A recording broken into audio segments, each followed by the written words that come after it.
ನಂದು living ಸ್ಟೈಲೇ very simple. ಆಡಂಬರದ ಜೀವನ ಮಾಡ್ಬೇಕಂತ ನನಗೆ ಆಸೆನೂ ಇಲ್ಲ, ಮತ್ತೆ ಮಕ್ಕಳಿಗೆ ಆಸ್ತಿ ಮಾಡಿಡ್ಬೇಕಂತ ಒಂದು ನಂದು ಕಾನ್ಸೆಪ್ಟ್ ಏನಿಲ್ಲ.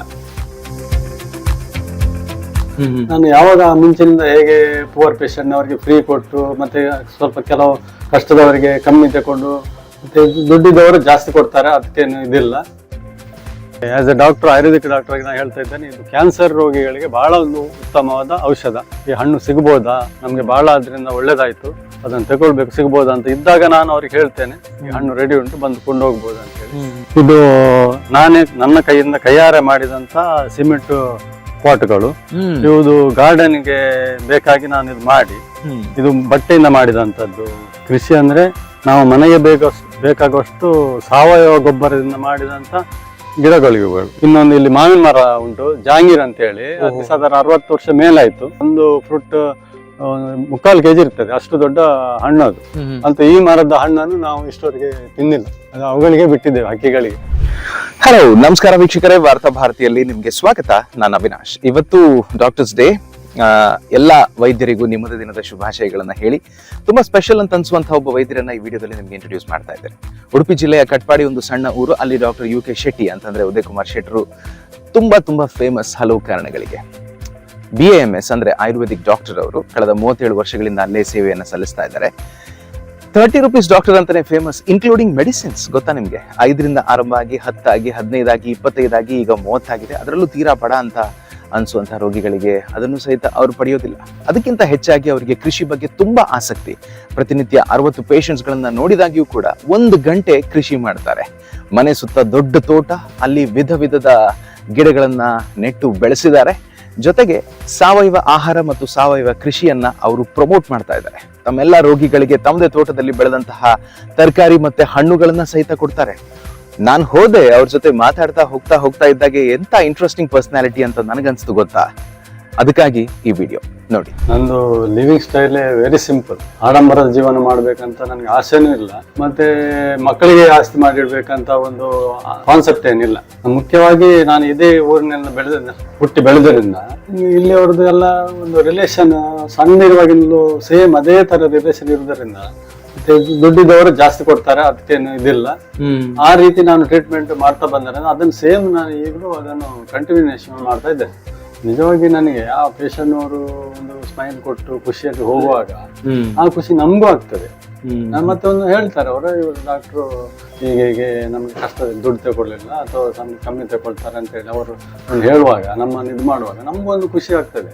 ಮತ್ತೆ ಎಲ್ಲ ಖಾಲಿ ಒಂದು ದೊಡ್ಡ ಮನಿ ಮೈಂಡೆಡ್ ಅಂತ ಆ ಒಂದು ಕಾನ್ಸೆಪ್ಟ್ ನನ್ನ ಹತ್ರ ಇಲ್ಲ. ನಾನು ಆವಾಗಲೇ ಹೇಳಿದ ಹಾಗೆ ದುಡ್ಡು ಮಾಡಿ ಇಟ್ಕೊಂಡು ಇನ್ನು ಮುಂದೆ ನಮ್ದು ಹೇಳಿಕೆ ಆಗೋದಿಲ್ಲ ಮಕ್ಕಳದ್ದು ಏನಂತ ಹೇಳಿ. ಅವರು ಒಂದಂದ್ರೆ ನಮ್ಮ ಫ್ಯಾಮಿಲಿ ಸಹಿತ ಫುಲ್ ಸಪೋರ್ಟ್ ಉಂಟು. ಮುಂಚಿನಾಗೂ ಮಕ್ಕಳು ಕಲಿಯುವಾಗ ಆಗಲಿ ನಂತರ ಆಗಲಿ ಎಂತ ಇದ್ದು ಈ ನನ್ನ ಒಂದು ವೃತ್ತಿ ಜೀವನಕ್ಕೆ ನಂದು ಫ್ಯಾಮಿಲಿ ಫುಲ್ ಸಪೋರ್ಟ್ ಉಂಟು ಅಂತ ಹೇಳ್ಬೋದು. ಆ ಬಗ್ಗೆ ನಾನು ಬಹಳ ಹೆಮ್ಮೆ ಪಡ್ತೇನೆ. ಸೊ ಡಾಕ್ಟರೇ, ನಿಮ್ಮ ಕೃಷಿ ಬಗೆಗಿನ ಆಸಕ್ತಿ ಕೇಳಿ ತುಂಬಾ ಖುಷಿ ಆಯ್ತು. ಇನ್ಸ್ಪೈಟ್ ಆಫ್ ಬೀಯಿಂಗ್ ಇಷ್ಟೊಂದು ಬಿಸಿ ಇದ್ದಾಗ್ಯೂ ಕೂಡ ಪ್ರತಿನಿತ್ಯ ನೀವು ಕೃಷಿಯಲ್ಲಿ ತೊಡಗಿಕೊಳ್ತೀರಂತೆ. ಈಗ ನಿಮ್ಮ ತೋಟಕ್ಕೆ ಬಂದಿದ್ದೇವೆ, ಇದನ್ನ ನೀವೇ ಪರಿಚಯ ಮಾಡ್ಬೇಕು, ಹೇಳಿ. ಕೃಷಿ ಅಂದ್ರೆ ನಾವು ಮನೆಗೆ ಬೇಕಾಗುವಷ್ಟು ಸಾವಯವ ಗೊಬ್ಬರದಿಂದ ಮಾಡಿದಂತ ಗಿಡಗಳಿವುಗಳು. ಇವುಗಳು ನಾನು ನಂದಿನಿ ಪ್ಯಾಕೆಟ್ ಅಲ್ಲಿ ಮಣ್ಣೆಲ್ಲ ಮತ್ತೆ ಕೋಕೋಪಿಟ್ ಮಿಕ್ಸ್ ಮಾಡಿ ಅದರಲ್ಲಿ ಬೀಜ ಹಾಕಿ ಅದು ಗಿಡ ಆದ ನಂತರ ನಾನು ಇದಕ್ಕೆ ಗ್ರೋ ಬ್ಯಾಗಿಗೆ ಶಿಫ್ಟ್ ಮಾಡುದು. ಫಸ್ಟ್ ಇದರಲ್ಲಿ ಹಾಕೊಂಡು ಇದು ಗಿಡ ಬೆಳೆದ ಮೇಲೆ ಈಗ ಇದು ಹೀರೆ ಗಿಡ ಮತ್ತೆ ಇನ್ನೊಂದು ಗಿಡ ಉಂಟು ಇದರಲ್ಲಿ. ಈಗ ಇದು ಬೋಗನ್ವಿಲ್ಲ ಇದಕ್ಕೆ ಹಾಕಿಟ್ಟದ್ದು. ಇನ್ನು ಬೇರೆಲ್ಲ ಹಾಕಿದ್ದೇನೆ, ಇನ್ನು ಬರ್ಬೇಕಷ್ಟೇ. ಅಷ್ಟಕ್ಕೆ ಮಾರಕ ಹೌದು, ಬಟ್ ಇದು ಇದಲ್ಲ, ರೀಸೈಕಲ್ ಯೂಸ್ ಮಾಡುವಂತದ್ದು. ನಂದಿನಿದ್ದು ಪ್ಯಾಕೆಟ್ ಅದು ರೀಸೈಕಲ್ ಯೂಸ್ ಆಗ್ತದೆ, ಅದೇ ಮಾರಕ ಅಂತ ಹೇಳಿಕ್ಕೆ ಆಗುದಿಲ್ಲ. ಗವರ್ಮೆಂಟ್ ಇದು ಮಾಡ್ತಾ ಉಂಟು ಅದಕ್ಕೆ. ಇದು ಮ್ಯಾಂಗೋ ಸ್ಟೀಮ್ ಅಂತ ಹೇಳಿ ನ್ಯೂಟ್ರಿಷಸ್ ಇದು ಫ್ರೂಟ್ಸ್. ಇದರಲ್ಲಿ ಎಲ್ಲಾ ತರದ ವಿಟಮಿನ್ಸ್ ಎಲ್ಲ ಉಂಟು, ಬಹಳ ಒಳ್ಳೆದು ಆರೋಗ್ಯಕ್ಕೆ ಅಂತೂ ಬಹಳ ಒಳ್ಳೆಯದು ಇದು ಫ್ರೂಟ್. ಇದು ಇಲ್ಲಾಂದ್ರೆ ಇದು ಬಹಳ ಹೀಟ್ ಆಗ್ತದೆ ಏಪ್ರಿಲ್ ಮೇ ಟೈಮ್ ಅಲ್ಲಿ. ಮತ್ತೆ ಇದು ಒಂದು ಬಹಳ ಒಳ್ಳೆಯದಾಗಿ ಒಂದು ರಥದ ಟೈಪ್ ಅಲ್ಲಿ ಬೆಳೀತದೆ ಇದು ಮ್ಯಾಂಗೋ ಸ್ಟೀಮ್. ಅದಕ್ಕೆ ಅದು ಒಂದಾಗಿ ಮನೆ ಎದುರಿನಲ್ಲಿ ಚೆಂದ ಕಾಣುತ್ತದೆ, ಇನ್ನೊಂದು ನಮ್ಗೆ ನೆರಳು, ಮೂರನೇದ್ದು ಒಳ್ಳೆ ಫ್ರೂಟ್ಸ್ ಕೊಡ್ತದೆ, ಅದು ನ್ಯೂಟ್ರಿಷಸ್ ಫ್ರೂಟ್ ಸಿಗ್ತದೆ. ಆ ಒಂದು ಇದರಿಂದ ನಾನು ಇಲ್ಲಿ ಒಳ್ಳೆ ಜಾಗವನ್ನು ಸೆಲೆಕ್ಟ್ ಮಾಡಿ ಹಾಕಿದ್ದೇನೆ. ಇದು ನಾನೇ ನನ್ನ ಕೈಯಿಂದ ಕೈಯಾರೆ ಮಾಡಿದಂತ ಸಿಮೆಂಟ್ ಪಾಟ್ಗಳು. ಇವುದು ಗಾರ್ಡನ್ಗೆ ಬೇಕಾಗಿ ನಾನು ಇದು ಮಾಡಿ, ಇದು ಬಟ್ಟೆಯಿಂದ ಮಾಡಿದಂತದ್ದು ಪಾಟ್. ಇದು ನೈಲಾನ್ ರೋಪಿನಿಂದ ಮಾಡಿದಂತದ್ದು. ಓಹೋ ಹಾ, ಇದು ಬಟ್ಟೆಯಿಂದ, ಓಹೋ ಇದು ಸಹ ಬಟ್ಟೆಯಿಂದ ಮಾಡಿ. ಓ ಇದೆಲ್ಲ Strong ಬಾರಿ ಉಂಟು. ಸ್ಕಿಲ್ ಇದು. ಇದು ಗಟ್ಟಿ ಉಂಟು, ಏನಾಗುದಿಲ್ಲ. ಕೆಲವು ವರ್ಷ ಬರ್ತದೆ. ಕೋವಿಡ್ ಟೈಮ್ ನಲ್ಲಿ ಫ್ರೀ ಇದ್ದ ಟೈಮ್ ನಲ್ಲಿ ಮಾಡಿದ್ದು ನಾನು. 4 ವರ್ಷ ಆಯ್ತು. ಒಂದು 3 ವರ್ಷದ ನಂತರ ಇದು ಫಲ ಬರ್ತಾ ಉಂಟು. ಇದು ತುಂಬಾ ಲಕ್ಷ್ಮಣ- ದೊಡ್ಡದಾಗಿದೆ ಈಗ ಅಲ್ವಾ? ಹೌದು ಹೌದು, 4 ವರ್ಷ ಆಯ್ತು ಗಿಡಕ್ಕೆ. ಇದು ಲಕ್ಷ್ಮಣ ಫಲ ಅಂತ ಹೇಳಿ, ಇದು ಸಣ್ಣದು, ಬಟ್ ಇದು ಇನ್ನು ದೊಡ್ಡದಾಗ್ಲಿಕ್ಕೆ ಉಂಟು. ಸುಮಾರು ಉಂಟು ಗಿಡದಲ್ಲಿ.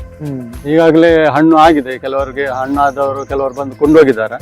ಇದು ಮುಖ್ಯವಾಗಿ as A doctor, Ayurvedic doctor ಆಗಿ ನಾನು ಹೇಳ್ತಾ ಇದ್ದೇನೆ, ಇದು ಕ್ಯಾನ್ಸರ್ ರೋಗಿಗಳಿಗೆ ಬಹಳ ಒಂದು ಉತ್ತಮವಾದ ಔಷಧ.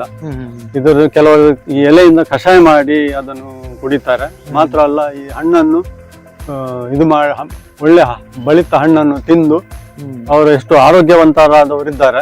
ಕೆಲವರು ಈಗಲೂ ಕಾಂಟ್ಯಾಕ್ಟ್ ಮಾಡಿಕೊಂಡು, ಡಾಕ್ಟ್ರೇ ಈ ಹಣ್ಣು ಸಿಗ್ಬೋದಾ, ನಮ್ಗೆ ಬಹಳ ಅದರಿಂದ ಒಳ್ಳೇದಾಯ್ತು, ಅದನ್ನು ತಗೊಳ್ಬೇಕು, ಸಿಗ್ಬೋದಾ ಅಂತ ಇದ್ದಾಗ ನಾನು ಅವ್ರಿಗೆ ಹೇಳ್ತೇನೆ, ಈ ಹಣ್ಣು ರೆಡಿ ಉಂಟು, ಬಂದು ಕೊಂಡೋಗ್ಬೋದು ಅಂತ ಹೇಳಿ. ಹಾಗಾಗಿ ಹೆಚ್ಚಿನವರಿಗೆ ನಾನು ಇದರ ಬಗ್ಗೆ ಹೆಚ್ಚಿನವರಿಗೆ ಕೊಟ್ಟಿದ್ದೇನೆ ನಾನು. ಆದಾಗ ಅವರು ಬಂದು ಕೊಂಡೋಗ್ತಾರೆ. ರಾಮಟನ್ ಅಂತ ಹೇಳಿ, ಇದು ಸಾಧಾರಣ 8 ವರ್ಷ ಆಯ್ತು. 4 ವರ್ಷದಿಂದ ಫಲ ಬರ್ತಾ ಉಂಟು. ಇದು ನಾನು ಆವಾಗಲೇ ಹೇಳಿದಾಗೆ ಮ್ಯಾಂಗೋ ಸ್ಟೀಮಿನಷ್ಟೇ ಇದು ಸಹ ನ್ಯೂಟ್ರಿಷಿಯಸ್, ಬಹಳ ಒಳ್ಳೆಯ ಫ್ರೂಟ್ಸ್. ಮತ್ತೆ ಇದು ಎಲ್ಲ ವಿಟಮಿನ್ಸ್ ಇದರಲ್ಲಿ ಉಂಟು. ಆರೋಗ್ಯಕ್ಕೆ ಇದು ಬಹಳ ಒಳ್ಳೇದು ಒಂದು ಹಣ್ಣು. ವಿಟಮಿನ್ಸ್ ಎಲ್ಲ ಉಂಟು. ಪರ್ಟಿಕ್ಯುಲರ್ ಇಂಥ ಕಾಯಿಲೆಗೆ ಅಂತಲ್ಲ, ಎಲ್ಲ ಕಾಯಿಲೆಯವರಿಗೆ ಸ್ವಲ್ಪ ಒಳ್ಳೇದಾಗ್ತದೆ. ಇಂಥದ ಕಾಯಿಲೆಗೆ ಅಂತಲ್ಲ, ಆರೋಗ್ಯಕ್ಕೆ ಒಳ್ಳೇದು. ನಿಜವಾಗಿ ನನ್ಗೆ ಈ ಕೃಷಿಗೆ ಪ್ರೇರಣೆ ಅವರ ತಂದೆಯವರು. ಅವರು ಮಾಸ್ಟರ್ ಆಗಿದ್ದುಕೊಂಡು ಅವರು ಸಹ ಟೈಮ್ ಅನ್ನು ಅಡ್ಜಸ್ಟ್ಮೆಂಟ್ ಮಾಡಿಕೊಂಡು ಈ ಕೃಷಿ ಮಾಡಿದ್ದಾರೆ. ಈ ಮುಖ್ಯವಾಗಿ ಅಲ್ಲಿ ನಾವು ನೋಡ್ತಾ ಇದ್ದೇವೆ, ಆ ತೆಂಗಿನ ಮರ ಮುಂಚೆ ಅವರೇ ನೆಟ್ಟದ್ದು. ಇದು ಇನ್ನೊಂದು ಇಲ್ಲಿ ಮಾವಿನ ಮರ ಉಂಟು, ಜಾಂಗೀರ್ ಅಂತ ಹೇಳಿ, ಅದು ಸಾಧಾರಣ 60 ವರ್ಷ ಮೇಲಾಯ್ತು. ಒಂದು ಫ್ರೂಟ್ 3/4 kg ಇರ್ತದೆ, ಅಷ್ಟು ದೊಡ್ಡ ಹಣ್ಣು ಅದು. ಬಹಳ ಟೇಸ್ಟಿ ಫ್ರೂಟ್ ಅದು. ಅದು ಸಾಧಾರಣ 60 ವರ್ಷ ಆಯ್ತು. ಮುಂದೆ ಇನ್ನದು ಬೀಳ್ಬೋದು ಅಥವಾ ಸಾಯಬಹುದು ಎಂಬ ಉದ್ದೇಶದಿಂದ ನನಗೆ ಅದನ್ನು ಉಳಿಸ್ಬೇಕಂತ ಹೇಳಿ ನಾನು ಅದನ್ನೊಂದು ಕಸಿ ಕಟ್ಟಿದ್ದೇನೆ. ಅದು ಕಸಿ ಕಟ್ಟಿ ಅದು ಸಕ್ಸಸ್ ಆಗಿದೆ. ಸೊ ಈಗ ನನಗೆ ಒಂದು ಇನ್ಸ್ಪಿರೇಷನ್ ಅದ್ರ ಆ ಮರದ ಗೆಲ್ಲು. ಇದು ನಂದು ಇಲ್ಲಿದು ಗಿಡ. ಆ ಗಿಡ ಮತ್ತು ಮರವನ್ನು ಜಾಯಿಂಟ್ ಮಾಡಿ ಇಲ್ಲಿ ಕಟ್ಟಿ ಒಂದು ತಿಂಗಳ ನಂತರ ಅದನ್ನು ಕಟ್ ಮಾಡಬೇಕು. ಇದು ಕಸಿಗೆ ಜೋ ಆಗಿದೆ, ಒಳ್ಳೇದಾಗಿದೆ, ಒಳ್ಳೆ ಬಂದಿದೆ. ಸೊ ಈಗ ಆ ಮರ ಉಳ್ದಂಗೆ ಅಂತ? ಹೌದು, ಆ ಮರ ಉಳ್ದಂಗೆ. ಅದು ಜಾಂಗೀರ್ ಹಣ್ಣು ಅಂತ ಹೇಳಿ. ಇದು ನನ್ನ ತಂದೆಯವರದ್ದು ಸಮಾಧಿ. ರಾಮಫಲ ಆಯ್ತು, ಲಕ್ಷ್ಮಣ ಫಲ ಆಯ್ತು, ಸೀತಾಫಲ ಉಂಟು, ಹನುಮಂತ ಫಲನೂ ಉಂಟು. ಅದು ಸಹ ಉಂಟು, ಎಲ್ಲ ಒಂದೊಂದು ಗಿಡ ಎಲ್ಲ ಉಂಟು. ಇದು ರಾಮಫಲ ಸಾಧಾರಣ ಮಾರ್ಚ್ ನಂತರ ಏಪ್ರಿಲ್ ಫಸ್ಟ್ ಅಲ್ಲಿ ಹಣ್ಣಾಗ್ಲಿಕ್ಕೆ ಶುರುವಾಗ್ತದೆ. ಅದನ್ನ ಮೇ ಎಂಡ್ ವರೆಗೆ ಇರ್ತದೆ. ಹೆಚ್ಚಾಗಿ ಮರ ಸಹ ದೊಡ್ಡದುಂಟು, ನಮ್ಗೆ ಕೊಯ್ಲಿಕ್ಕೂ ಆಗುದಿಲ್ಲ, ನಾವು ಅದನ್ನು ಮುಟ್ಟುದು ಸಹ ಇಲ್ಲ. ಅವುಗಳು ಮುಖ್ಯವಾಗಿ ಹಕ್ಕಿಗಳು ತಿಂತವೆ ಬಂದು. ಒಂದು 2-3 ಕೋಗಿಲೆಗಳು ಇಲ್ಲಿ ಪರ್ಮನೆಂಟ್ ಆಗಿರ್ತವೆ ದಿನ. ಹೌದು, ಇಡೀ ದಿವಸ ಇಲ್ಲೇ ಇದ್ದು ಅವುಗಳು ತಿಂದು ಹೋಗ್ತವೆ. ಮತ್ತೆ ರಾತ್ರಿ ಬಾವಲಿಗಳು ಬಂದು ತಿನ್ಬಹುದು. ಅಂತ ಈ ಮರದ ಹಣ್ಣನ್ನು ನಾವು ಇಷ್ಟವರೆಗೆ ತಿನ್ನಿಲ್ಲ. ಅವುಗಳಿಗೆ ಬಿಟ್ಟಿದ್ದೇವೆ, ಹಕ್ಕಿಗಳಿಗೆ. ತಿನ್ನುವುದಿಲ್ಲ, ಹಕ್ಕಿಗಳಿಗೆ ಬಿಟ್ಟಿದ್ದೇವೆ. ಬಹಳ ದೊಡ್ಡ ತೋಟದಲ್ಲಿ ಇನ್ನು ಯಾವ್ಯಾವ್ದೆಲ್ಲ ವೆರೈಟೀಸ್ ಇದೆ? ಇದು ಮಲ್ಲಿಕಾ ಮಾವಿನ ಗಿಡ, ಮತ್ತೆ ಅಲ್ಲಿ ನಾವು ಡ್ರ್ಯಾಗನ್ ಫ್ರೂಟ್ ನೆಟ್ಟಿದ್ದೇವೆ. ಅನಂತರ ಪೈನಾಪಲ್ ಉಂಟು, ಮತ್ತೆ ಕಬ್ಬು, ಚೌತಿಗೆ ಬೇಕಾದಷ್ಟು ಕಬ್ಬು ಉಂಟು.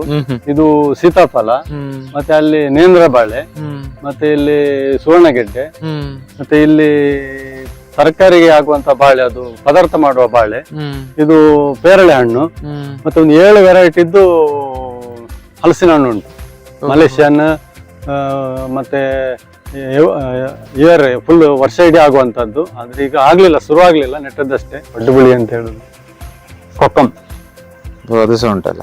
ಸೀಡ್ಲೆಸ್ ಉಂಟು, ಸೀಡಿದ್ದು ಉಂಟು. ಇಲ್ಲಿ ನೆಲ್ಲಿಕಾಯಿ, ಇದು 3 ವೆರೈಟಿದ್ದು ಚಿಕ್ಕು ಹಣ್ಣುಗಳುಂಟು. ಒಂದು ಬಾಳೆ ಚಿಕ್ಕು, ಮತ್ತೆ ಟೆನ್ನಿಸ್ ಬಾಲ್ ಚಿಕ್ಕು ಅಂತ ಹೇಳಿ. ಅಲ್ಲಿ ಕಿತ್ತಳೆ ಗಿಡ ಉಂಟು. ಇದು ಆಪಲ್ ಬೊಗ್ಗರಿ ಅಂತ ಹೇಳಿ. ಮತ್ತೆ 3 ವೆರೈಟಿದ್ದು ಗೇರು ಹಣ್ಣು ಉಂಟು. ಮತ್ತೆ ಇದು ನೇರಳೆ ಹಣ್ಣು. ಇಲ್ಲಿ ವಿತ್ ಸೀಡ್ ಕೊಕ್ಕಮ್, ಅದು ಸೀಡ್ಲೆಸ್ ಕೊಕ್ಕಮ್.